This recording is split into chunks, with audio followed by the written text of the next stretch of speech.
Hello SGD. The last few days I've just been compiling older videos where I put it out in episodes and then putting them together in a single piece. And so this one will be on the cornucopia. Now this is an example of a cornucopia. And here are other examples. Now a cornucopia translates to horn of plenty. So basically you have this horn shape, and traditional imagery has fruits, grains and vegetables. So it's a well, plenty, fertility, you could say. But well, so in this video I'll put all the pieces together. So I'll be looking at how it's used in modern design. Well, let's call it classical architecture, but that being reflected in ancient times. We'll look at the ancient legends of how the cornucopia was developed, connected to various gods, imagery in the constellations and the stories surrounding constellations such as Perseus or the Clash of the Titans story. So this is the Australian Mutual Provident building, this one here in Goulburn, the AMP. This is the AMP building in Sydney, and there we see Antwerp train station, but cornucopia, there you see this cornucopia and the cornucopia here, and in the video I'll touch on that because the AMP is a mutual society, but also how it's shown elsewhere. So the AMP building in Newcastle in Australia, and again you see the cornucopia. Because it's a very ancient image, we'll go through that. Manchester Unity building, the independent order of Oddfellows, and that's like a Oddfellows tracing board. So of course you have like the eye and the single snake, the brazen serpent, but the cornucopia again. So we'll touch on mutual aid societies, which has been written out of history a lot. Now, for instance, in Masons as well, the oil, grain and wine. In a couple of days ago I posted one just focusing on grain, oil and wine, biblical connections, stonemason connected to cornerstones as well. And so again you see where in the Masonic tradition as well, where they're using this cornucopia. But these have ancient origins, and there are a couple different versions of the origins, but the main ones center around Zeus. And there you see Zeus holding the horn of Amalthea, or which the horn of plenty. Amalthea was a goat which looked after Zeus during the time of the war between the Titans and the Olympians, and then it was gifted to humanity, the horn of plenty. So agriculture, you could probably connect it to the like annual flood cycles and the stability in harvest and those type of features. So we're looking at those. That's the intro. Again, it's just a compilation of videos I released as short episodes, and I'm just putting them together for those. And it goes back to 2018 as well. So since then I've had a lot more subscribers, so a lot of people might not have seen it or be familiar with it. Again, this is connected to architecture, classical designs, and this is one of these symbols. So when I began my interest in this, and I didn't see these because I didn't know that they were there. But once you pin, like whether it's the Caduceus or the Delphinus, or the Horn of Plenty, you'll start to see these symbols everywhere, or like the Ionic, Corinthian, Doric columns, these types of things, and so where you'll see the Caduceus or the Delphinus, you'll also see the classic column design, and you'll also find the cornucopia. Now, I did a video a while ago, like Antwerp Central Train Station. Again, that has not just the cornucopia, but again Caduceus, the different forms of columns and stuff. And these classical architecture designs actually have very cool symbolism, which connects to the legends regarding gods, but also tells a lot of the stories of the constellations, Perseus, and Auriga, and even from there the words such as Aegis. So I knew about Aegis because I heard of the Aegis missile shield and the cloak of invisibility or invincibility slash invisibility, like for instance in Harry Potter. Well, that's actually connected to the Horn of Plenty, the cornucopia, and Perseus and the constellations Auriga and Zeus and this clash, and the Olympians versus the Titans. So that's what this collection of episodes will be about. It does directly relate to recent ones and much earlier videos as well. So I'll try and put them together in groups so that they each upload has a overlap with the previous one. Anyway, I hope you enjoyed and have a good one. Hello, I will do this video in fuller detail later. It's about the Cornucopia, but it's nearly midnight and half a bottle of scotch, so I'm just in one of those moods. And so I'll just do a prelim, might delete this video later. I will do a fuller version, but in regards to the Cornucopia and the Horn of Plenty. So again, probably could trace it back earlier, but we have some solid links here, and so we'll begin with the Greek era. I don't believe it was invented. I believe that there are earlier connections, but we have, for instance, this Greek coin with the Cornucopia and some pottery here. So we have Hades with Demeter or Ceres. That's where we get the word Ceres from. So Hades or Pluto, the god of the underworld, and Ceres or Demeter, the god of agriculture, wheat, and grain, if you want to think of it that way. But he's holding the Cornucopia, the Horn of Plenty. The thing with the Horn of Plenty is it's basically associated with all of the major gods and goddesses. So, for instance, Athena. This is I don't believe this is an ancient statue, but there are more than a few sources that will connect the Horn of Plenty. There we see with Athena, the goddess of wisdom and defensive military arts. Ptolemy II, so Ptolemaic Egypt. So when people talk about Egypt, they just sort of lump it all together, but we're really, for instance, Cleopatra was the last Ptolemaic pharaoh of Egypt. The Ptolemaic period of Egypt was Greek and basically covered from roughly 500 BC up to the time of Caesar, so roughly 1 AD. And so much of what we call Egypt, so there's a 2,500 year period officially, at least according to the establishment, which is the Egyptian period. It's really a mess because the Ptolemaic period and then for instance, the middle period of Egypt, and then we go back to the Old Kingdom. For instance, the pyramids is Old Kingdom, as they say, 2,500 BC roughly.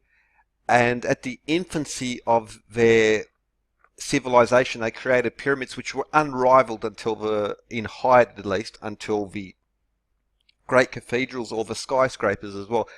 But yeah, so what's just generally referred to as Egypt is really several separate, clearly separate periods by their engineering skill and their symbology. But Ptolemy, 200 BC, again, Cornucopia. For instance, Cleopatra, I think about 30 BC she died, and like Cleopatra is thought of as classical Egyptian. No, she's really Greek, if you want to say. She's Ptolemaic. She's not so far separated from the Sphinx and the Great Pyramids that it's closer to us than anyway. But now Bactria, or as we call it now, Afghanistan, the Greco-Buddhist, anyway, but Bactria, here we see Heracles. This is a square coin from Bactria. Heracles, or Hercules, is what's most commonly called in the Cornucopia, the Horn of Plenty. Now this is just one of the versions of how the Cornucopia was invented, and in the next videos I'll go into more detail. I'll talk about Zeus and Amalthea and others. But one of the origins of a cornucopia is that Heracles or Hercules wrestled with the river god and broke off his horn, and there we get the Horn of Plenty. The Roman river god, the river Tiber or Tibernus, the Roman river god, well, he's holding the cornucopia, the Horn of Plenty. Fortuna, the Wheel of Fortune. Fortuna often carries a wheel. This time she's carrying a rudder. Most imagery you'll see her carrying, or she's holding Fortuna's wheel. But again, the Cornucopia, the Horn of Plenty. This is a goat's horn in its original form, or at least Zeus form anyway. Again, so Fortuna. So in this particular one, we see this as a sandstone Roman relief, Fortuna's wheel, the wheel of fortune, usually hexagonal. There we can see the 6 wheels, but she's holding the horn of plenty. Now, it depends on what the cornucopia is associated with many, many gods, goddesses. It's unlike other emblems. It's not that clear. In this version, so previous one, horn of Fortuna, the cornucopia, and she's holding the rudder. Here we see Fortuna typically holds Fortuna's wheel. Did a video on that a while back as well. Here we see again Fortuna, horn of plenty, but she's holding the rudder. This is from a Roman vineyard and the boar's head. You'll see other, for instance, still at the Vatican. This symbol has persisted through time, as we shall see. But a boar's head cornucopia are connected to a vineyard and Bacchus. Well, again, the cornucopia and Dionysus Bacchus as well. So, but that's for the future one. Ceres, Cereal, or Demeter, as she was called in the Greek. Ceres to the Romans, Demeter the Greek, the goddess of agriculture. Typically, agriculture as in like off the field. So what we also have is the Greek god Aristaeus was the god of cheese making and honey, and if you would call it processed foods. I wouldn't use that term strictly, but Ceres is more to do with the from the field, well, fresh foods, let's say. Byzantine. Now, the Roman, as many history books will say, that the Roman Empire collapsed around about the 5th century BC with Germany. No, absolutely not. The Byzantine Empire. So what happened was the Roman Empire split into 3 groups. We had the it was actually 3 groups, and so what we include France and Holland was so we had 3 emperors. But now let's just simplify that. We had Rome and we had Constantinople, the East and the Western Empire. Rome, the Western Empire collapsed, but Constantinople was the Eastern Empire. It did not collapse. It became known as the Byzantine Empire. So the Byzantines went through for much longer than after the official collapse of Rome. So the Byzantine Constantinople is a continuation of the Roman Empire. It did not collapse with the fall of Rome. The Byzantines actually recaptured Rome later, but because the Byzantines were Romans in the empirical sense, as in the empire, and of course they carried through, even though they become, in inverted commas, Christianized, they carried through the old Roman symbolism. So we see the cornucopia throughout the Byzantine period. Byzantine floor mosaic, again we see there the cornucopia. And the spirit of Constantinople, Istanbul, Constantinople, Istanbul. Okay, so it was called, as in Constantine, the Roman emperor who Christianized the empire. This is the spirit of Constantinople. Now, if you look up Tyche, Tiki, the Greek goddess, many connections there, but she's holding, of course, well, the cornucopia, the horn of plenty. Now, these are Fortuna. Now, the Greeks called her Tiki again, but the cornucopia once more. Here in Sydney, cheers to Jeff and Don. We visited this the other day, the Cornucopia Cafe. Now, this particular symbol has carried through and still is with us today. In the fuller episodes, I'll go into this, but for instance, like advertisement for, to get people over to California, the cornucopia of the world, the horn of plenty. The horn is overflowing with fruit, especially. It's like a symbol of fertility, of plenty and of nourishment and everything that goes with that. I did a video a while back in the older days, I mean pre-World War II, people were much more in tune with not only biblical symbolism, but classical symbolism as well. So this is from cigar box. So I did a video on cigar box art. And what do we have? We have the cornucopia. this is essentially the caduceus. So if you look at the earlier versions of the caduceus, the measuring rod of Hermes, this is more in tune with the older versions of it. Now it's more as two snakes wrapping around, but even if you look at the Greek pottery, pre-Roman Greek pottery, this is the caduceus. This is the early Hermes. So what we have is Hermes, but also we have the cornucopia overflowing with fruit and grain and oil and wine. Another example of cigar box art, and what do we have again? The cornucopia there. It is embedded in our collective subconscious. So before World War II, classical imagery and stories such as Greco-Roman and biblical stories, we were much more in tune with these, or the trident as well, which is an important reference, but we'll get to that in the next episodes. We were much more in tune and understood these Jungian archetypes, and what's happened is that they've been transferred through Hollywood into more modern, let's say. However, these, for instance, as I'll go into the future, for instance, the Hunger Games or the Matrix, overloaded with ancient symbolism. It appears we've moved away, but the further we move away, the closer we actually get back to the original. It's just transferred into a different form. But again, cigar box art, the cornucopia, the olives as well, and the trident. Like this is a tracing board right here. Okay, so now earlier episode I talked about the Phrygian cap. So this is the coat of arms of Colombia, and what do we have? The cornucopia of wealth and nourishment and fertility. So we see there the wealth coming from the cornucopia. Also we see the fruits and the grains and so forth there. That's the Colombian coat of arms. In Honduras, what do we have? Well, what do we have here? The cornucopia once more. Now we go into those symbols and even this pyramid and checkerboard type thing, but we'll leave that for the moment. Venezuela, cornucopia. And also this sheaf of wheat. This is an important symbol, and we'll come back to that as well. Universal, well, even these two branches here. Now, Kharkiv in Ukraine, Ukrainian Orthodox use the caduceus in the bishops, for instance.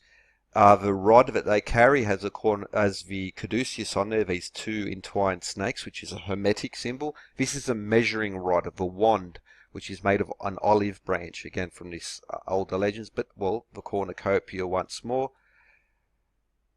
Apopka in Florida, what do they have? The cornucopia, and if you're in any doubt, well, what do we have there? Now, North Carolina, Phrygian cap, cornucopia. Now, that's by no means the only one, because the Great Seal of the state of New Jersey, Phrygian cap on the measuring rod, the wand, or the staff, as in the staff which Moses carried, or the hermetic aspects of it as well. Well, again, cornucopia, and the Great Seal of Idaho, Phrygian cap on the rod, measure, measure, the truth shall set you free, and the cornucopia. Again, well, the sheaf of wheat once more. Again, another. It's just there. Now well, okay, constellations. I'll get into that into the next episode.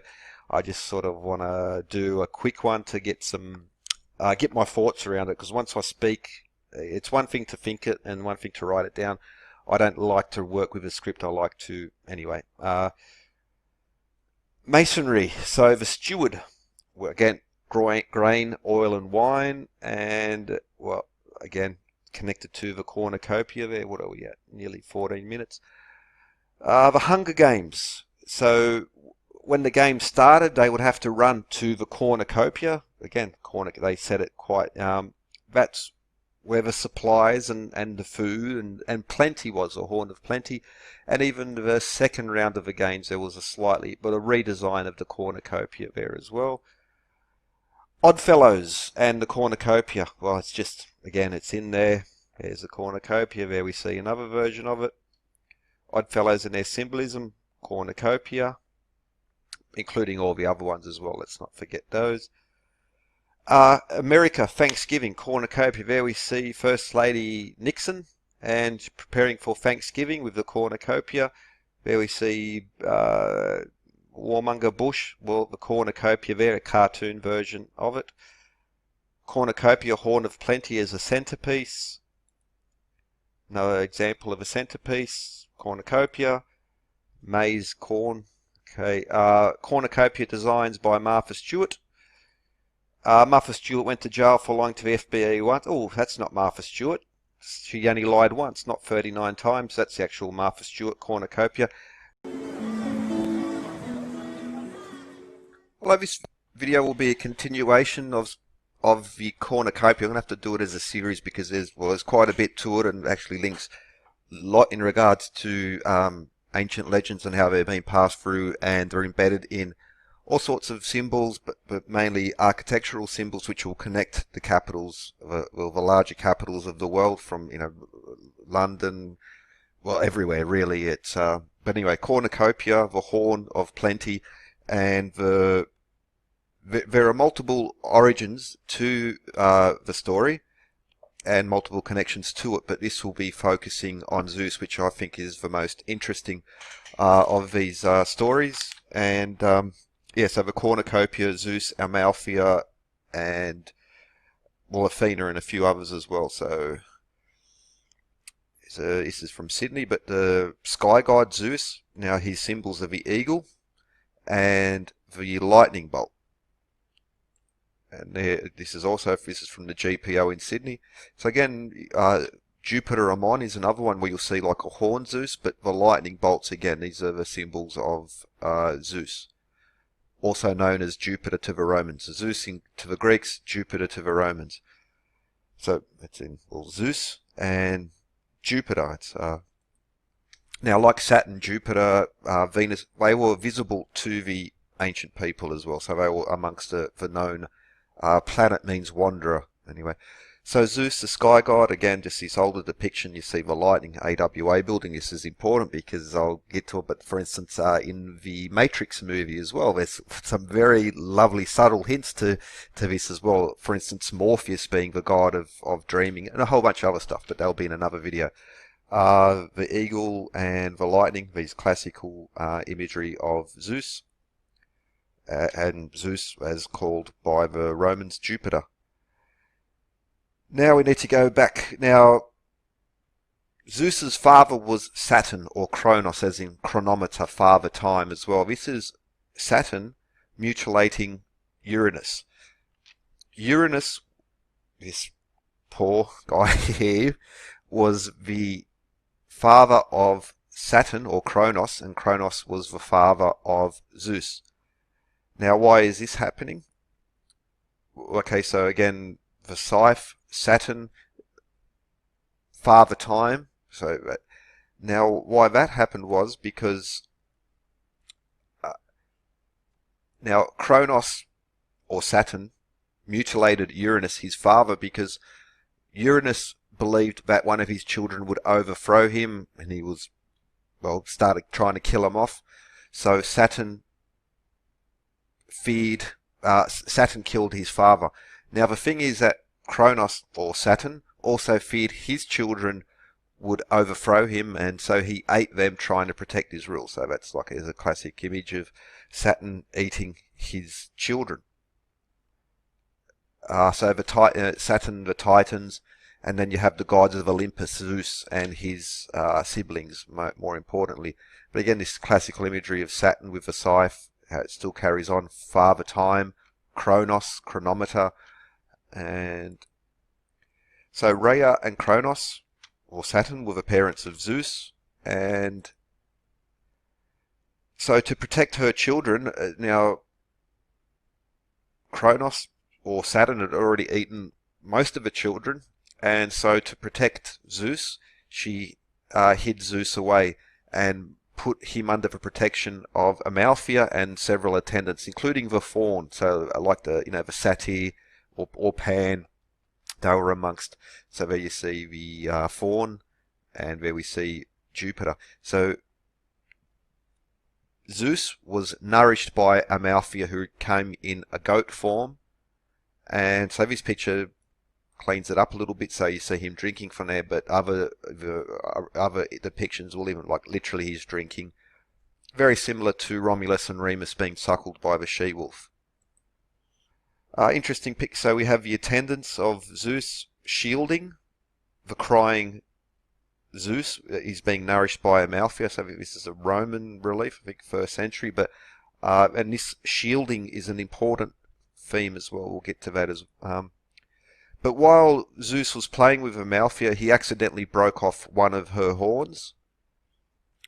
That is the Zeus-based origin of the Horn of Plenty, so also called the Horn of Amalthea, the Horn of Plenty. So Zeus broke off the horn, he didn't feel good about it at all, and then he gifted it to humanity. So just as Zeus was nourished by Amalthea, so would humanity be nourished by this gift from the gods of Olympus who overthrew the titans, such as Kronos.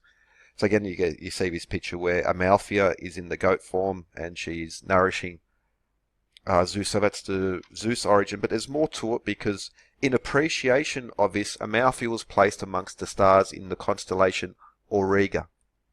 It's Auriga, and Capra is also what it's called. So there we see Amalthea was placed in the stars. But what's really interesting is that what's here, we have Perseus, the constellation Perseus. Perseus was the son of Zeus, and also Taurus and Musca and other. But anyway,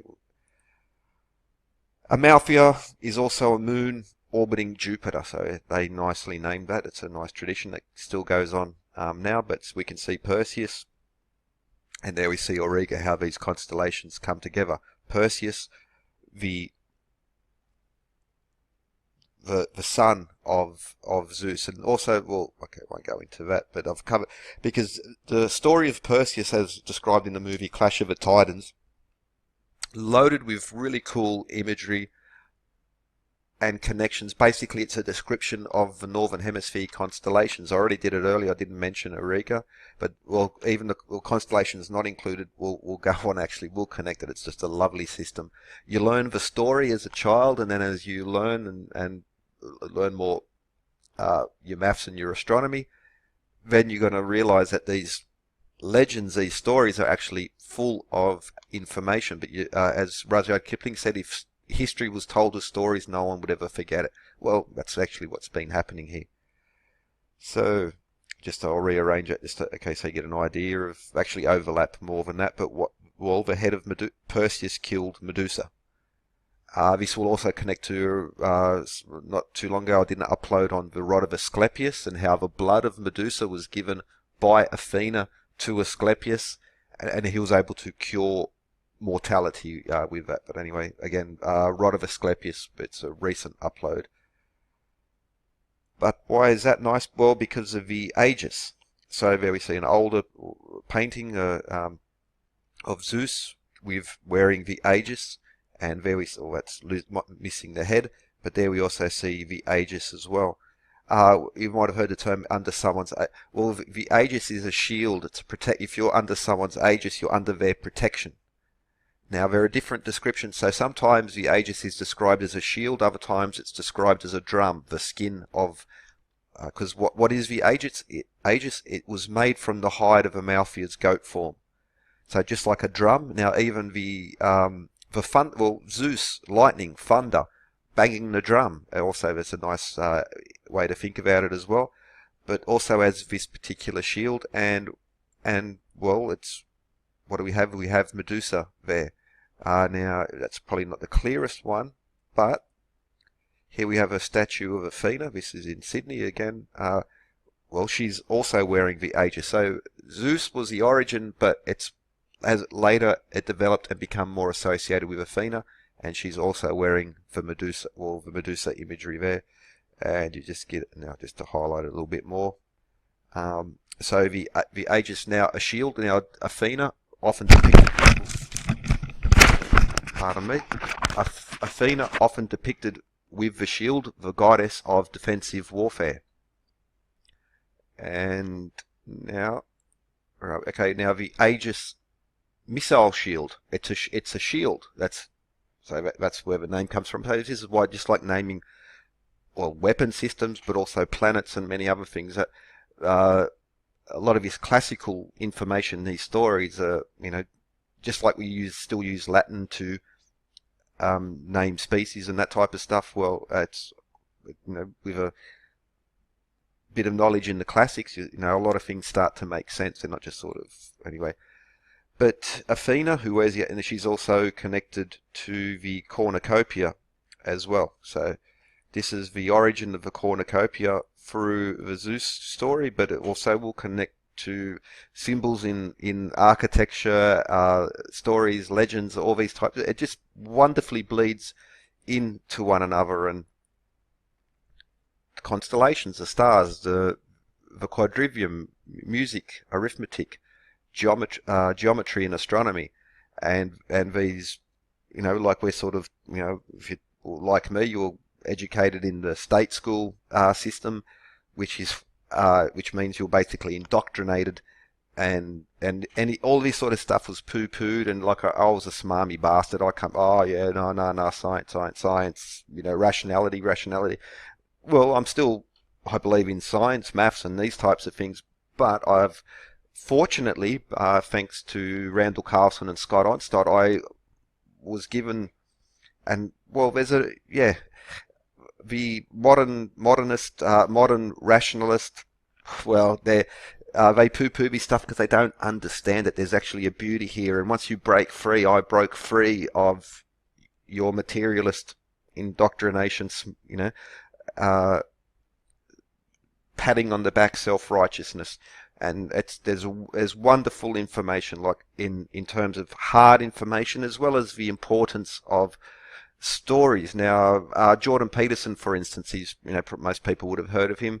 Now he's become famous for something else. But if you look at his earlier lectures, he talks about the importance of biblical story and these classical stories and these ancient stories. But there is, whatever Sam Harris wants to say, there is a truth in these stories now, because they're important for many reasons, and not just the moral. Science can explain how things happen. It does have no connection to how to live your life. Anyway, that's off topic, but yeah. So these stories, they're not just silly fairy tales for Hollywood to turn into blockbusters and totally miss the point.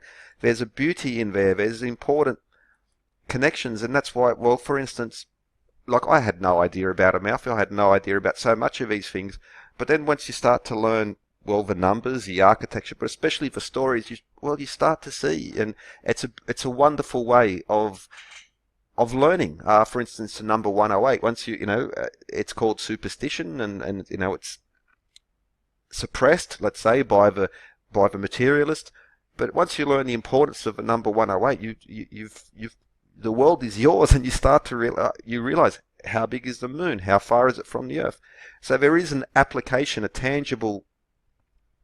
Well, yeah.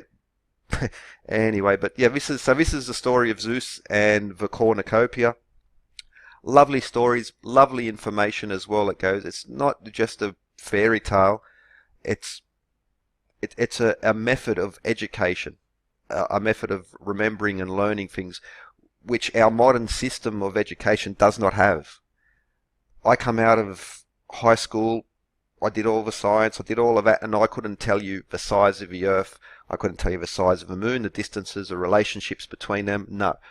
Once I got into the Hermetics, the esoteric, these traditions, I now know it not by heart, but then I can say, oh, and by the way, this, and this, and well, and by the way, look at the math of this. Oh, by the way, look at the geometry, look at the music, look at these connections. This is a superior system. Far, far superior. And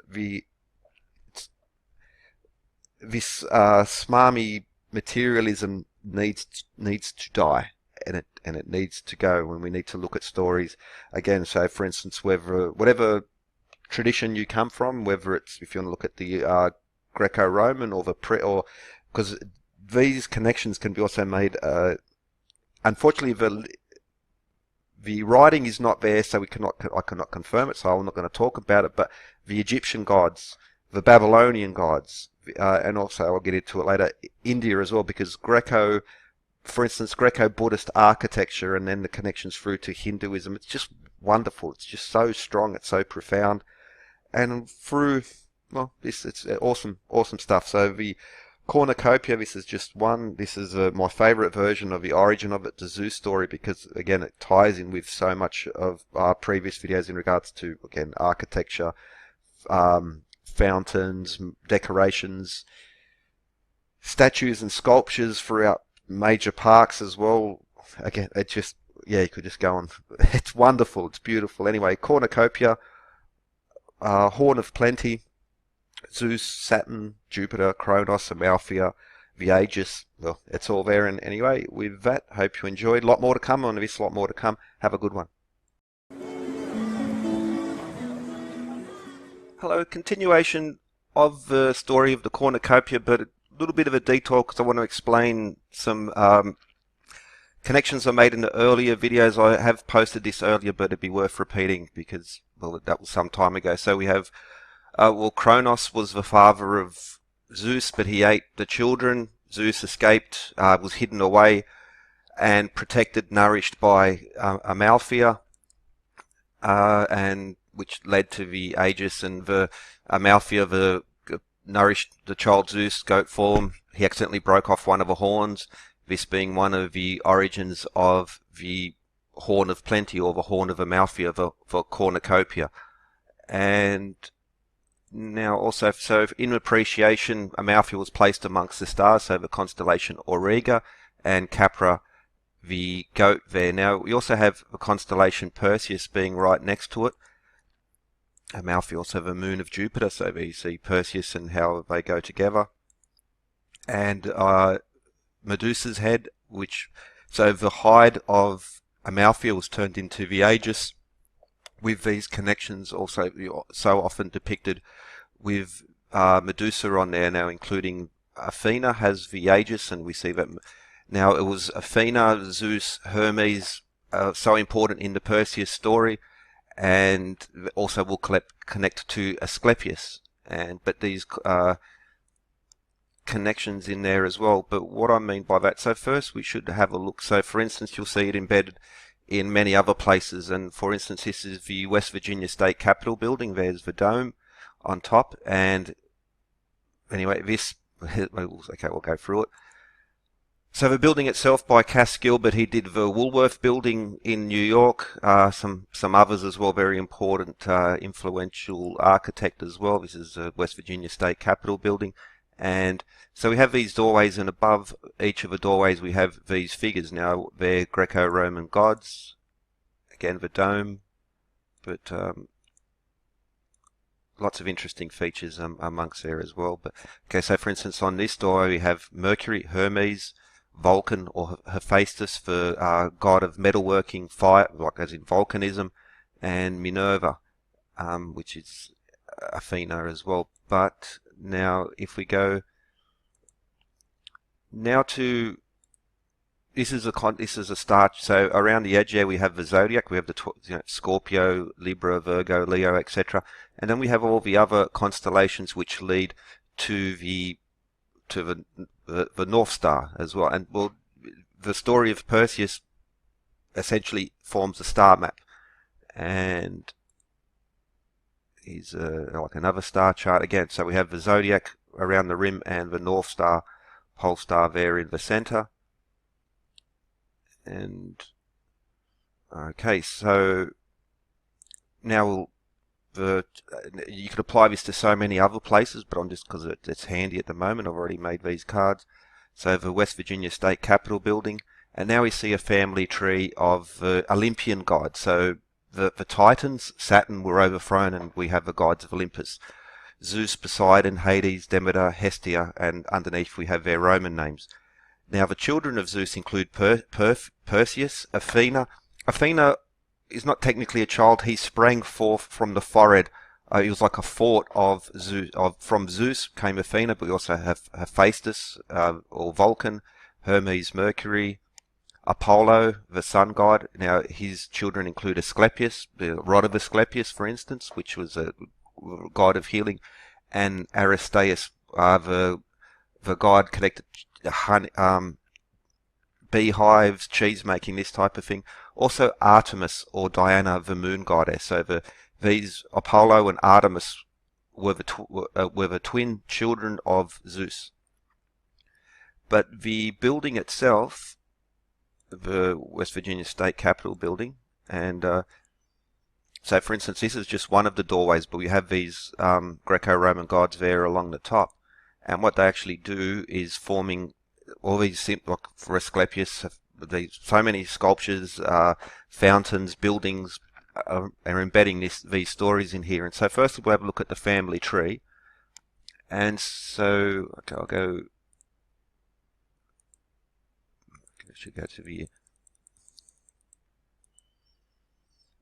okay, so if we look at the building, okay, so what we have on the entrances above the doorway, so we have Hera or Juno, Prometheus, Perseus, Minerva or Athena, Hephaestus, Hermes, Fortuna, Fortuna's wheel, and so many of these are directly connected to the Cornucopia, Zeus, Jupiter, Hercules, Ceres, Demeter or Neptune, Poseidon, and Vesta or Hestia, the goddess of the hearth. And so and as well is what's also is a connection is this particular pattern here, and we'll come to that in a moment. So we'll go back to the family tree. So we're using the West Virginia State Capitol building as an example. So we see Zeus depicted, Poseidon, his brother, Hades, the helmet of Hades, the helmet of invisibility. Demeter or Ceres is depicted, Hestia, Perseus, Athena, Hephaestus, Hermes. Now also the Gorgon, we'll see, we'll come back to it, but the Medusa head, which is directly connected to the Perseus, the constellation even holds the head of Medusa there. Bubo the owl, which was Zeus ordered Athena to send her owl of wisdom, to help Perseus. She didn't want to, so she had Hephaestus, the god of metalworking, to create a robot essentially, and send down this to help out Hermes in his quest. And Hermes, Mercury. Now, I'd like to get more pictures of a building, because I'm sure that Apollo, Asclepius, Aristaeus, and Artemis are also depicted in there, because in other buildings they're clearly depicted, as well as these other family trees. So what we have is this family tree, and so many of these gods, goddesses directly connected to the cornucopia. But what's interesting, okay, so now we're going to focus on that part there, and then we get a zoom. And so that's West Virginia. Now, this is also, thanks to Ninth for the picture, this is Palais de Justice, Palace of Justice in Brussels, and what we have is exactly the same thing. So we have the Medusa there. See at the top the owl, it's a bit more stylized there, but with the owl, the helmet of Hades, and these are important to remember because we're going to look at them in a moment. But we have a helmet now. So we have the Gorgon, Medusa, Bubo, the owl of Athena, the helmet of Hades, and the sword of Adamantium, which was given to Perseus to help Zeus in his quest, along with a few other items. Again, we'll have a look at those in a moment. And also the trident of Poseidon, which is just off screen anyway, but we'll see that these will come up because I'll connect to others. Now, this family tree is also a star chart, and especially the Northern Hemisphere star chart. So, for instance, the zodiac Aries is the god of war. So, but all right. So, but what these constellations are doing there is painting a picture, and so are these legends. So, now I mentioned Auriga and Capra, and how it connects to the Aegis here, and so often depicted with the Medusa severed head there, and how Auriga and Perseus are next to one another, and using, well, the sword, the helmet, and also the winged. So Perseus didn't need Pegasus to fly. In the movies, it shows him using the winged horse to fly. Well, he actually flew before that. The sandals, the winged sandals of Hermes were given to him. When he killed Medusa, Pegasus sprang forth from her body. So in the light, so he was already in the original old story, he was capable to. He was already flying before he got the Pegasus. Now, okay, so there we see the constellations, and okay, so there we have Auriga with Capra the goat, and there we have the constellation Perseus. So Perseus was tricked into a quest to kill the Gorgon, or the Medusa.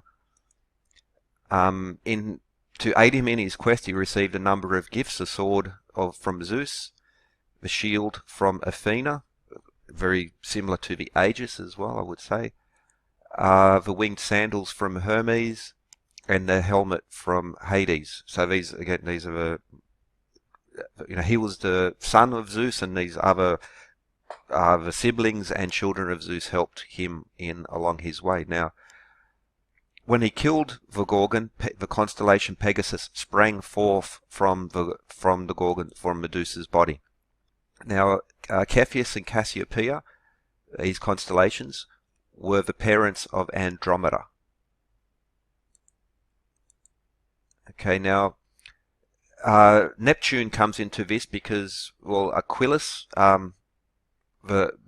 Neptune, Poseidon, the god of horse racing and the water horse as well, but also now Delphinus. Now, in these modern star charts, it's depicted more as an actual dolphin, but in the Delphinus, it's this more grotesque, fishy sort of looking thing.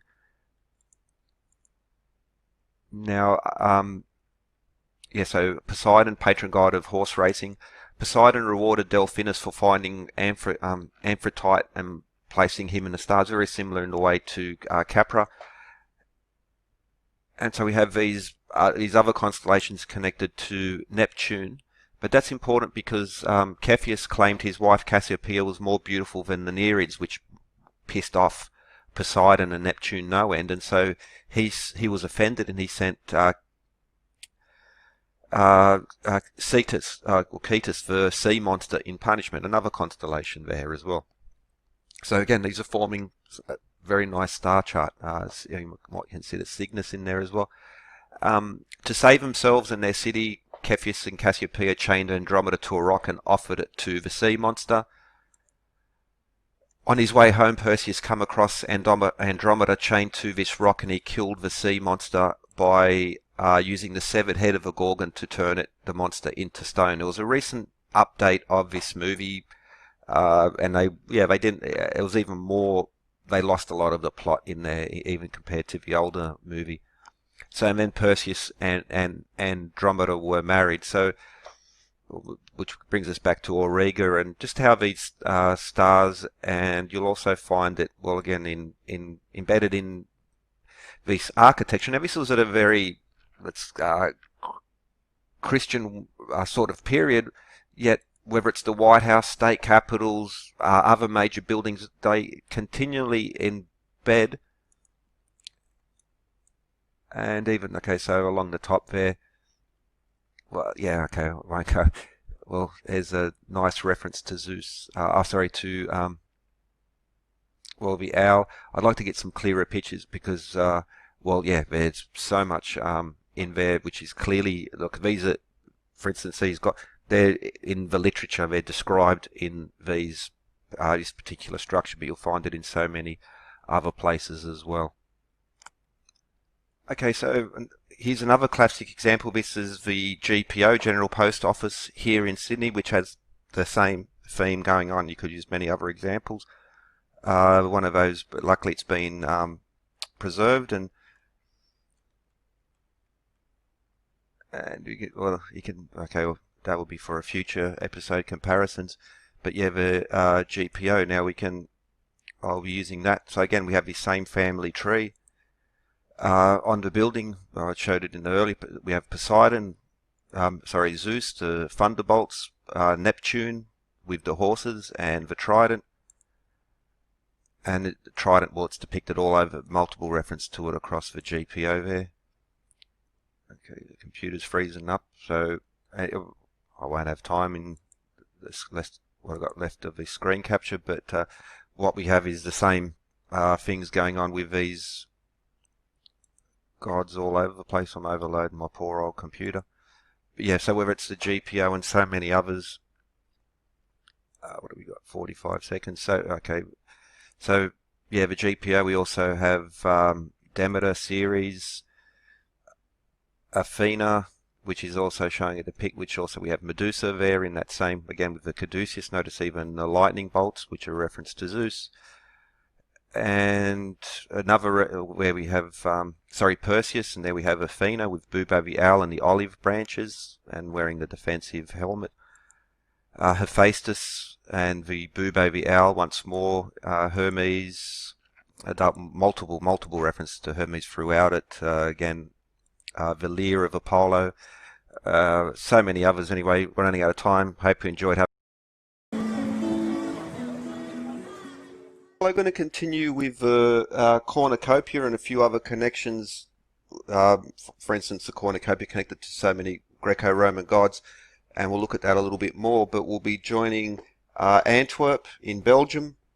Some recent videos uploads been showing going into connections, well, in Belgium, but also looking at how that connects to important architecture, monumental bits and pieces around London and Sydney as well. We begin with Antwerp Central Station. Thanks you to Ninth Heretic for these pictures, and I'll do some more in regards to Antwerp, but especially Central Station, because it's a wonderful piece of symbolic connections that join so much. So that's the outside of the station.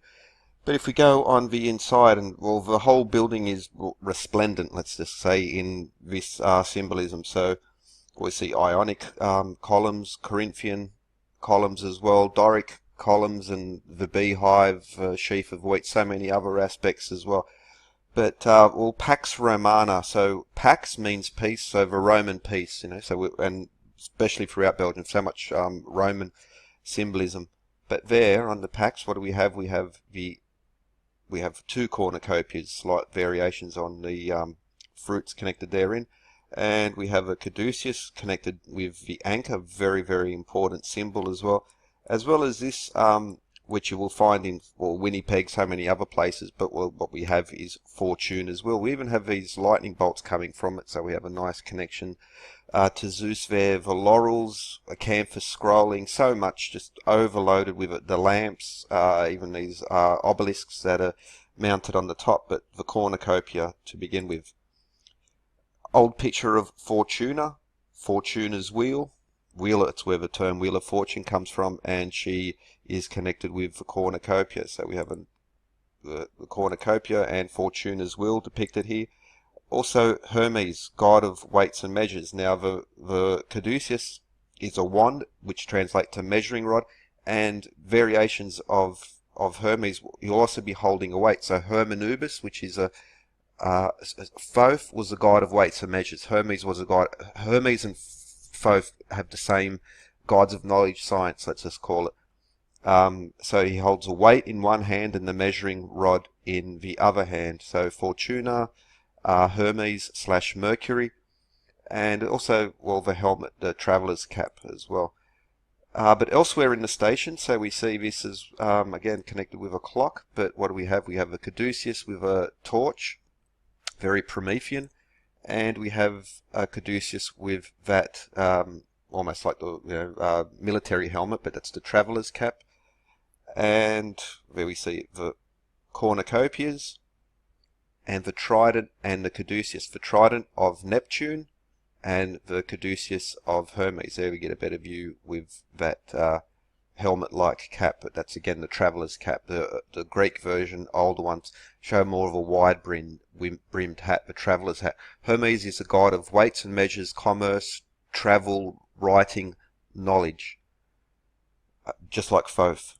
And so we go over to London, the embankment, the lanterns there on the Thames. What do we have? We have a cornucopia, and we have the caduceus and the trident as well. So we compare. So in Antwerp we have the cornucopia, the caduceus, multiple versions of it, and the trident of Hermes. So we have the same symbols joined again. So now this is the Arthur Phillip fountain in Sydney. And this is just one. There's so, like, again, but, well, there are 4 figures around the outside. Who we have? Neptune, or Poseidon, holding the trident. Commerce, Lady Commerce. Hermes is got this sort of hermaphroditic thing going on. But Lady Commerce holding the caduceus. So you can see the trident there, the trident, and the caduceus.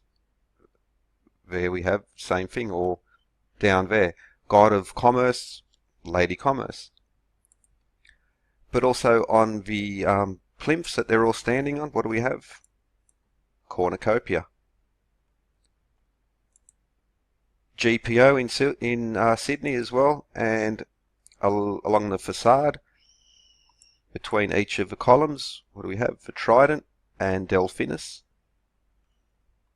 and the caduceus of Hermes once again. So whether it's post offices, train stations, customs house, what do they all do? They're places of commerce and places of navigation and travelling. Hermes, god of travellers, of commerce, weights and measures. And because especially shipping was so important at the time, and sailors, well, the trident of the god of the sea, and his now Delphinus is the dolphin. Now it looks very fishy, but let's look. So this is the constellation Delphinus. Now the legend is that Neptune / Poseidon proposed to Amphitrite. She rejected his proposal, ran away, and the dolphin Delphinus found her and convinced her to come back, and he was placed in the stars in appreciation of it. So you'll see these things and they look very fishy, but it's actually Delphinus the dolphin.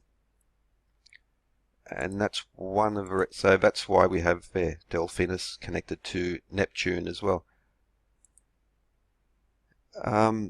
South Bank in London, they even call it the Dolphin Lantern. So they look very fishy, but it's called the Dolphin Lantern. What do we have? The trident and the wand of Hermes, or / as Mercury the Romans called him.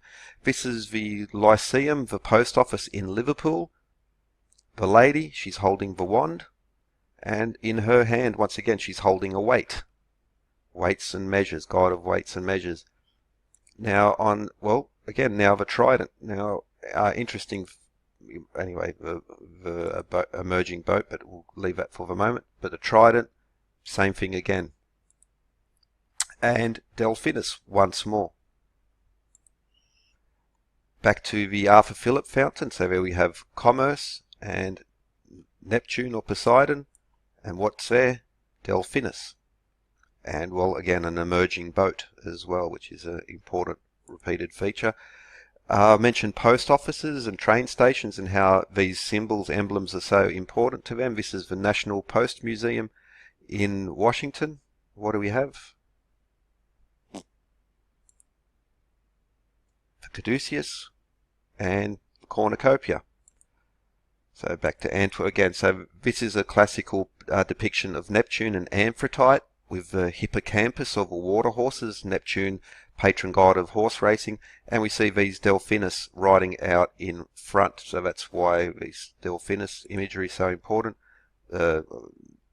Traveller's cap, you can see there, and we compare it to over here again, the rod and the weight. And if I go back to the commerce in, okay, what's she holding? A weight, once more. Weights and measures. This is the knowledge of ancient, even Egyptian connections. Literally, Shamash in the Sumerian Babylonian, Nuwa and Fuzi in China. Gods of weights and measures. They're even holding a compass and a square. Weights and measures, knowledge. Weights and measures is a fundamental of science. Now, also commerce being also, or Hermes / Mercury, the god of travellers. Navigation, god of commerce. Well, what do merchants do? They need to navigate. So, nice connection to shipping as well. So that's one of the reasons for those connections. And, well, okay, cornucopia. It's just repeats all the time, and it's embedded now there. wonderful thing. Well, we have there, tip of a hat to a canvas. So this is just again same. Again, notice the boat, a portion of the boat we see, the wand of measure, and the weight in the hand. Trident, Delphinus, Cornucopia. So you see the Cornucopia there, and Delphinus, the trident, the wand, the caduceus, and the other gods are Hephaestus and Demeter. Just the same thing with the previous video. So you can even, Washington as well. So London, Washington, Sydney, Antwerp, it's everywhere. And there is cool connections, especially to the esoteric, so Rosicrucians, Oddfellows, Druids, and all these other groups, and well, back to the Masonic, and by that I mean stonemason traditions, going back to the Greco-Roman times, and they inherited it from earlier cultures as well. So just again, it's there, it's always there, especially connections to time, because what is time? Time is a system of measurement, and navigation directly connects to it as well. So these mapping systems are ancient mapping systems. For instance, Ptolemaic mapping, 32 rays around the 33rd central point. It's all there. And so so Hermes, the Fortuna, Fortuna's wheel, the Cornucopia, Delphinus, the hippocampus. They're just there. They're there all the time, and it's been passed on. And those in the know, they drop it for you again. For instance, we see just a comparison of Delphinus and Delphinus there, especially if it's a war memorial or a significant memorial. If it's these major public buildings, major public fountains, major monuments, it's in there. Now, even the modern ones, for instance, the I.M. Pei, Norman Foster, these famous architects and sculptors, Tony Rosenthal, who have modernist type of architecture. Now, they won't have these symbols visually embedded, but you will find in the weights and measures, they always come back to the same sets of numbers. And so it's arcane symbols, arcane weights and measures, and these numbers, for instance, that will connect, whether it's ancient India, ancient Mesopotamia, ancient Egypt. It's just repeated consistently all the time. Forms might change, the legends and stories might change ever so slightly. This is another sculpture in Antwerp. Notice again the boat emerging. We even have a Kundalini, the caduceus there. Nice pan as well. That's an important one, the fawn. But what do we have? The trident of Neptune and Hermes holding the two snakes around the rod, the caduceus. It's very, once you start spotting them, you'll just realize that it's so often so strongly embedded around. So America, Australia, England, then the ancient cultures as well, still carried on, and lots of nice connections here. It's more than just the visual.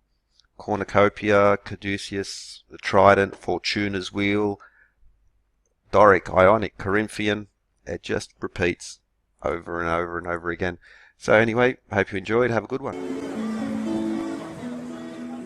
Hello, some more in regards to the Cornucopia, and we'll be looking at in the more modern sense. But firstly, for instance, this is an older image from cigar boxes, and that's just one example. Whether it's postcards, all these other older imagery from a time pre-Hollywood, pre-radio, pre-television, and sort of pulp fiction.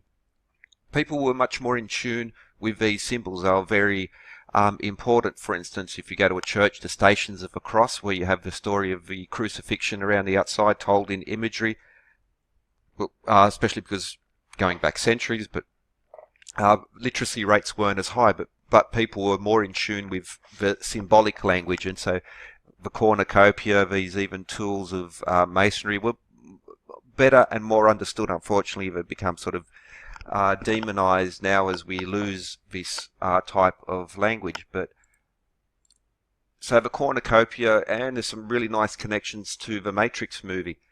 and the Matrix, the whole series was filmed here in Sydney, and there's some nice connections there to the Cornucopia. But for instance, the Matrix, the red pill, the blue pill, this has become a meme. Through Hollywood, we now have this symbolism, these common themes. Our cultural language is now more embedded in Hollywood than it is in the more ancient traditions. But take the red pill, it's the good one.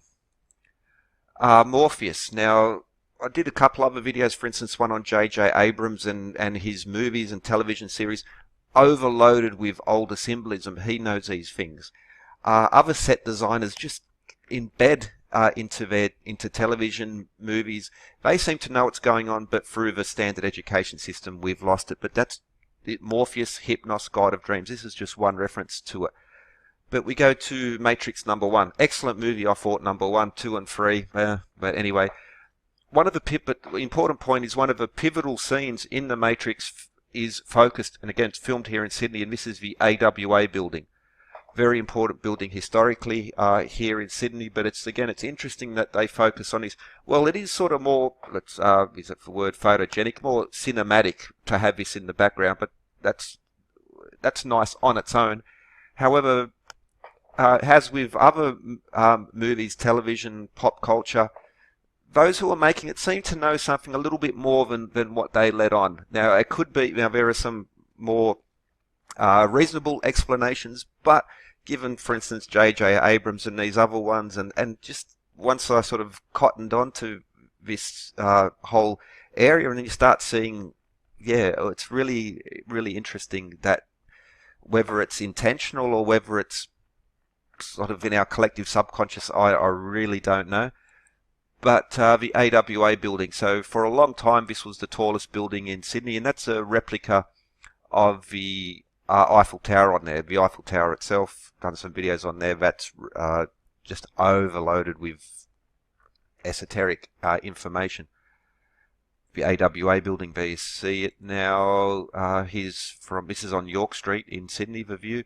And it's another, well, there's more even this feature here. But inside the AWA building, now there's a art gallery there, but on the ground floor we include the Zodiac. Now this is, again, a common feature, even the lightning bolts, Zeus and the lightning bolts. But more than that, in the four corners of that particular, on the ground floor, we have air, water, fire, and earth. Well, that's Zeus. Zeus with the firebolt, with the eagle. Water, Delphinus, the dolphin, and Neptune. So Poseidon, Neptune. Hephaestus, the god of fire, or aka Vulcan, and Gaia or Terra. And what she has the Cornucopia. So in that AWA building, the Cornucopia is there, as well as the Zodiac and these other symbols, which will connect to constellations. In previous episodes touched on that. But as Zeus was nourished by Amalthea, so the connection between Zeus and the Cornucopia, very, very strong. But also connects, so on the outside of the AWA building, their emblem is Pegasus, the winged horse. This will connect, again, back to previous episodes. So Capra, the goat here, was placed by Zeus in the heavens in honor of her nourishing Zeus as a child, and also the Aegis. The hide of that goat was turned into the Aegis, which connects to Zeus and Athena and the Medusa's head of Perseus. And that, so for instance, that's the sword given to him by Zeus. And the Medusa theme, well, Pegasus, which is another constellation. So in the movies, it tends to be, you see Perseus flying around on Pegasus. Well, he actually flew around because of the winged sandals given to him by Hermes. Only once he killed Medusa did Pegasus spring forth from the severed head. So there's a nice little journey there. But Pegasus on the AWA building. But now if we go to the Royal Botanic Gardens in Sydney, and on the shores there we have the Henry Kendall seat. And what do we have? We have Pegasus themes once more. Now this will nicely connect to the Matrix part 3, the final scene, because in the final scene the architect and the oracle have a little discussion, and they have it on the shores. This is, if you live in Sydney, you know where this is. And okay, these buildings have been photoshopped in, so it's a little bit more that's an interesting point as well. But this, if you're sitting on the Pegasus chair looking out, this is what you would, this is literally the spot you're looking out at, which is very interesting. And also at the final scene, you have the sun rising. Now, if you were to, well, this again from the Henry Kendall seat, this is pretty much the view you would get if you look to your left. But why is that interesting? Well, this is Sydney. But well, these buildings again have been photoshopped in. So this wall and this part, I know it. You know, this, if you live in Sydney, you know where this is. But these buildings have been photoshopped in, and well, this is a building of special interest. That one, the AMP building. So this is actually, if you're in Sydney and you look, Harbour Bridge and the Opera House. And what do we have? We have the AMP buildings, the older AMP building and the newer one, Australian Mutual Provident Society. So just to highlight them there, AMP, and that's what we have. The AMP building, they've photoshopped that into the final scene of the Matrix from the Henry Kendall seat, which is the Pegasus, and the Cornucopia, the AWA building. All very nice connections there. But what's more, on the old AMP building, down there on the side, we have this relief, this sculpture that's been put in by Tom Bass, no less. Now, wherever this guy is, Tom Bass, very important, but that's something else. I did a video on him. But this is the emblem of the AMP, and what do we have? We have the Cornucopia there.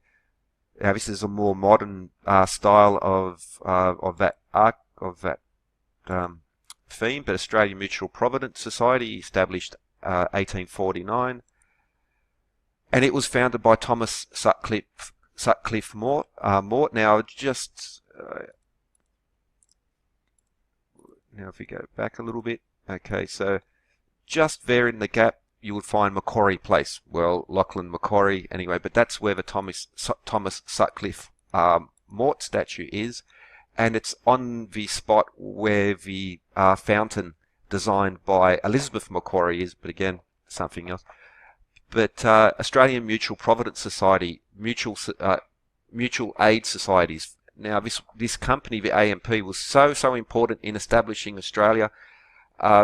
Especially at the time, smaller farmers, smaller people couldn't get loans from the banks. They had to go to these types of mutual aid societies. This was basically a non-profit organisation. Growing up, if you put your money AMP, it was very, very safe. You got very good returns. It was a good company, and it was founded by Masons. I recently posted some uploads on mutual aid societies, which are now demonised, called all sorts of nasty things, whether it's especially in Australia, New Zealand, Canada, America. These organisations were the working man's group. They, the big corporations didn't give a flying hoot for them.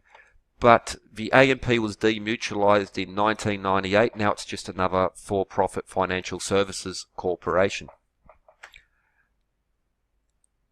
And this is the AMP building in Goulburn in New South Wales.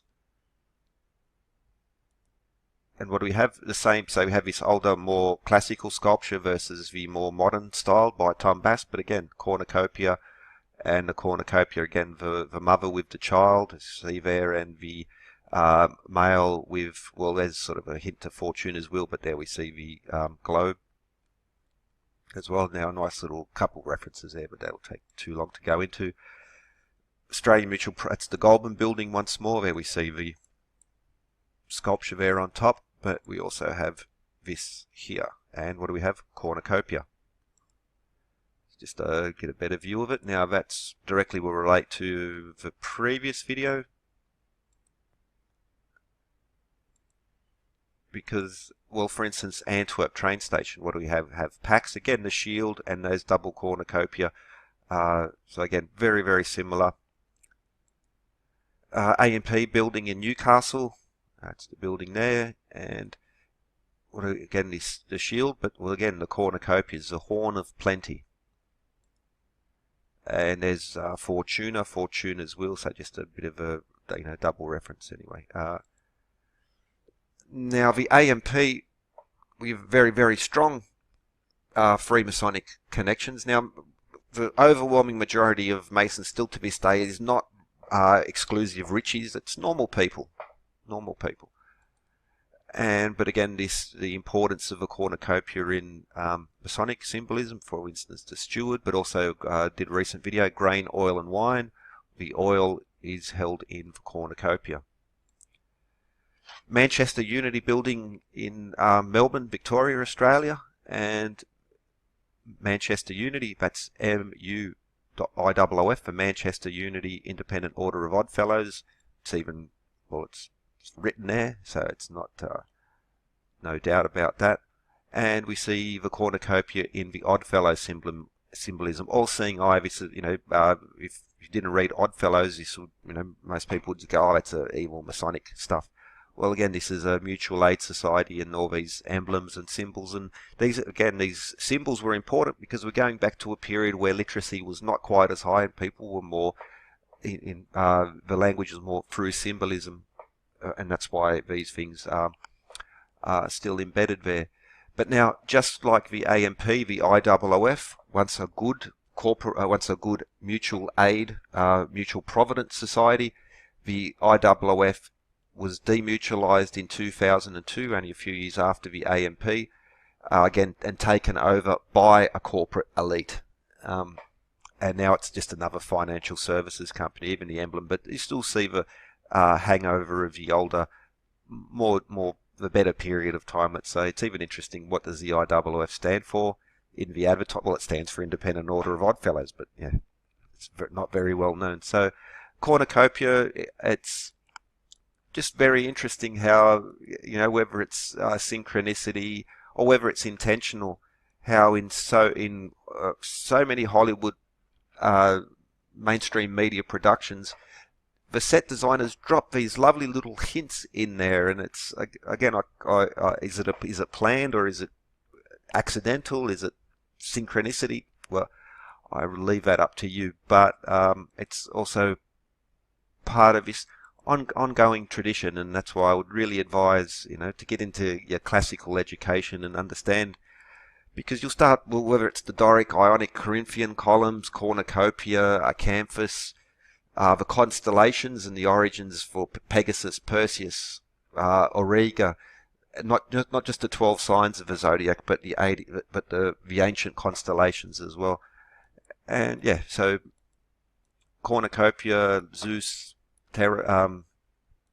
architecture, symbolism, and still how it carries on today. So cornucopia, take the red pill. Have a good one. Hello, been doing a series on the cornucopia. Now I'm going to take it away from the Greco-Roman, the European sphere of influence up to the modern day Australia, Canada, America, but back to the Greco-Roman period, and have a look at something called Greco-Buddhist architecture and how, well, it spreads across the world. And so there we have the cornucopia, and that's the river god it's connected to. And I chose this river, the river Tiber in Rome, Tibernus, and he's shown here holding the cornucopia. So this is a Roman sculpture, but some Greek pottery. So we see Hades and Demeter, or Pluto and Ceres as they're called in Rome. And there's some interesting links. I'll drop the link in the description in regards to the importance of Pluto amongst, there's some Mason blogs where they talk about the connection between the cornucopia and how they hold it in special connection to Pluto or Hades, but that's a longer topic, so I'll just leave that link in the description. I won't cover that because it's anyway, there'll be a mammoth on its own. But the cornucopia, the horn of plenty, connected to Zeus, Fortuna, Athena, Hades, Demeter, but also to Heracles or Hercules. Now this is a coin from the 130 AD approx. So there we see Heracles. This is from Bactria, which is basically modern day Afghanistan. Heracles on one side and the cornucopia on the other. That's relevant because one of the stories in regards to the origin of a cornucopia is Heracles / Hercules wrestling the river monster Achelous and breaking off his horn. So there's one depiction on pottery, and we also see another. And it's also like Even Roman emperors would wear the lion's like the skin of a lion on their head and carry the club. That's a reference also to Hercules or Heracles. But again, this is another depiction of him battling the river monster and breaking off the horn. So one of the alternate origins of the Cornucopia story. But now we need to look. So we have, well, now the Roman Empire, or let's call that the Greco-Roman sphere of influence, and Parthia, and an empire you probably haven't heard of, very important one, quite large and long-lasting, was the Kushan Empire, which has its origins, again, older origins. So again, but if you're interested, yeah, so up from northern China, but they apparently did a migration, and that was the Kushan Empire, which would now encompass Iran, Afghanistan, Pakistan area. And this is a clearer map, so again we get an idea of the Kushan Empire at a certain, it's sort of the borders, moved, but that's basically the heart of the Kushan Empire, which made it a crossroads between the West, India, and then on to China. So you get it like especially for the Silk Road, which was emerging at that time. So much silk was available in Rome. They actually brought in a Chinese silk, which was moved. So much was in the Roman Empire that they actually brought in a special law. So the trade across the world from Eastern Asia to the western part of Europe and North Africa was quite strong going back at that time. It's actually a lot of evidence to say it was going back way, way further. But so the Kushan Empire and Bactria. So again, this brings that the coin from Bactria, Afghanistan, and with Heracles and the Cornucopia. And so the mingling of beginning with Alexander, we saw there was a change in, especially around India, Pakistan, current area, in their art forms and the way, and even the way that their temples were made. And so just as an idea, so Bactria is roughly around here, roughly modern day Afghanistan. And before we go there, back to Athens and the Temple of Olympian Zeus. This is the first true Corinthian temple, as in Doric, Ionic, Corinthian. And there we get an idea of what a Corinthian column looks like. However, Greco-Buddhist, so there's Buddha in the middle of this column capital with Corinthian architecture. There's another one, again, how Greek architectural forms and styles of their sculpture. So for instance, Greek sculpture was particularly lifelike. It was an important part of history, and we see this movement to other parts of the world, but again over towards the east. Here's another example of Buddha in the center of the Corinthian column capital, and that's very, very important, and eventually I'll get around to it. Rockman, I know you want to see it, and I'll get to there, but it's a big, big story, the Acanthus. Even noticed anyway, but yeah, okay, it's written out of history, but we'll get to that. I'm not going to change that. But okay, so Sirkap Temple, roughly 2nd century BC. Well, this is very reminiscent of the Gandhara gates and these temple forms. But what's most interesting is the Corinthian capital, as we see there, or colonnades, but there we see that same form moving. Now here's another interesting one, and this is also from Gandhara. And did I show where Gandhara was? Okay, so anyway, Bactria and Gandhara was here. If you've never shown monkey magic in Gandhara, they say it was in India. So in Sun Wukong, the monkey, and Tripitaka, they were headed towards Gandhara to retrieve some sacred texts, which is a very Chinese story. So again, East Asia through the subcontinent, the Silk Road area, through to the west. And Sirkap Temple. Now what do we have here? Well, a Corinthian column. Well, who's this gentleman? It's Atlas holding up the world. Once more of a reference, the influence of Greek sculpture, architecture through the rest of, across from Europe through to Asia and or everywhere in between. But okay, Gandhara. What else do we have in Gandhara? Hariti, I'm not sure of the pronunciation, and Pansika or Pankika, I'm not sure again the pronunciation. But Gandhara, over here in northern Pakistan area, Cornucopia, Cornucopia and Cornucopia. Even, yeah. So again, this is also an example of how in the East, this style of architecture, the Greek style, more lifelike style of architecture, influenced other parts of the world. So Cornucopia, Corinthian columns, all these very Masonic as well. So again, not anti-Mason. It's, you look up, yeah, it's lovely stuff, and it's a shame because this stuff gets sort of demonized. Therefore, if you look into it, you're getting satanic or no. This is a part of an ancient tradition which crosses the world. Now, while I'm here, give me a moment, pause for a sec. Okay, Rudyard Kipling.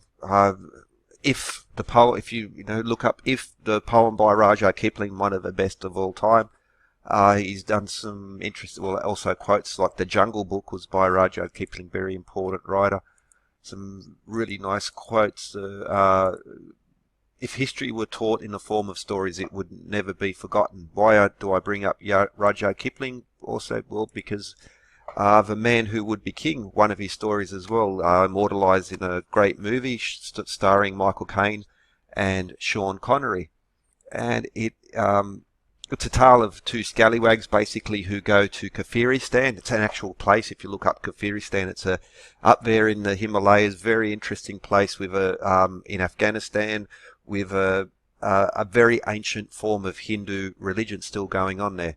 It's not Kafiristan. Now, in the movie, awesome movie, but lots of, including the king's head, but lots of Masonic symbols throughout the movie. They are Masons themselves in the movie. They steal a watch from Rudyard Kipling. They realize, oh no, he's a fellow brother, and then they go to return it. But anyway, when they get to Kafiristan in this religion, they find they're about to be killed, and they're about to be stabbed in the chest, and this priest rips his shirt open and he sees the Masonic emblem in there, and then he talks about the son of Alexander. And so again, without going into the whole story of the movie and ruining it, but it's a great movie. If you can, please do watch it. And just, yeah, the symbolism throughout that movie, and the king's head as well, but that's a separate story. But why I brought that up, because all of those connections to that area as suggested by this story.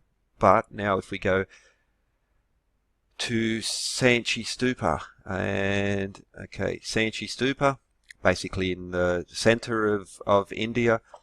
I've done a video. I'll try to remember to put the links because this stupa connects to the Parthenon and the Great Pyramid through measure systems and proportions. Yeah, Parthenon, Great Pyramid, Sanchi Stupa. Again, this transmission of knowledge even in a beautiful mathematical form, and the measures that are connected through there. But Sanchi Stupa is almost also interesting because it shows these traces of this Greco-Buddhist and the influence even on Hindu architecture. But this is in the carving there, and it shows the opening of the stupa. And there we see like the Tirana, or the gateway, which I showed in Circap, and again but the figures around here, well, that's interesting because it shows foreign, not only with the Phrygian cap, but also the instruments, and even the sculpture itself commemorates the foreign visitors who come to celebrate the opening of this particular stupa, and the gate. And also, so we have depicted in and around, because it's a complex, but we also have griffins and griffonics. And there's a griffin, which is the winged lion, but with the bird's head, which is separate from the griffonic. So this is in Sydney, and that's a griffonic. That's the lion's head, and it's a female with the wings. And again in Sydney, Grace Brothers, where we see the building where, well, it's a true griffin form there. State Library of New South Wales, which features Ionic, Doric and Corinthian, beautiful Corinthian columns in there, but also we have griffins and griffonics. So they're from Sanchi Stupa, where we see how in this Roman form, or Greco-Roman form, the griffonic, but we also have true griffins, as we see there, with the acanthus scrolling coming out from him, no less. Temple of Antoninus and Faustina in Rome, important temple, but well, we see this. So these are from the Roman temple with the griffins, but also this lantern with acanthus once again, acanthus and Corinthian capitals, and well again this transmission. Well, that's again back to SOCAP. So the columns, Atlas, the Corinthian columns, Atlas and the Cornucopia, and this transmission of information again. The way we're taught these things are all sort of separate.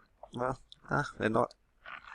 Weights and measure systems as well. Now this is going back to 2,000 years, give or take a few centuries either way. However, this does extend way, way back, at least to Mohenjo-Daro, Old Kingdom, Egypt, and Sumer and Babylon. As I will get there. I promise you, I will get there. Especially through weights and measures. Now I'm dealing because these symbols and the legends and the stories are well written, so this cannot really be, disputed.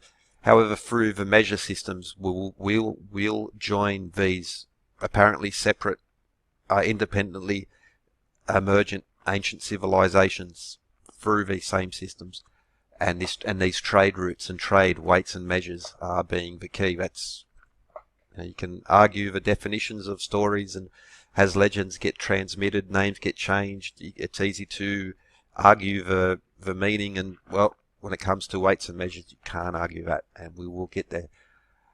And so, yep, Cornucopia. I'm going to leave this. I'll try to remember. I'll put the link in the description to the Sanchi Stupa series because it brings in the Great Pyramid and the Parthenon, and I'll put in a link to the Masonic site talking about the importance of the Cornucopia to Hades/Pluto.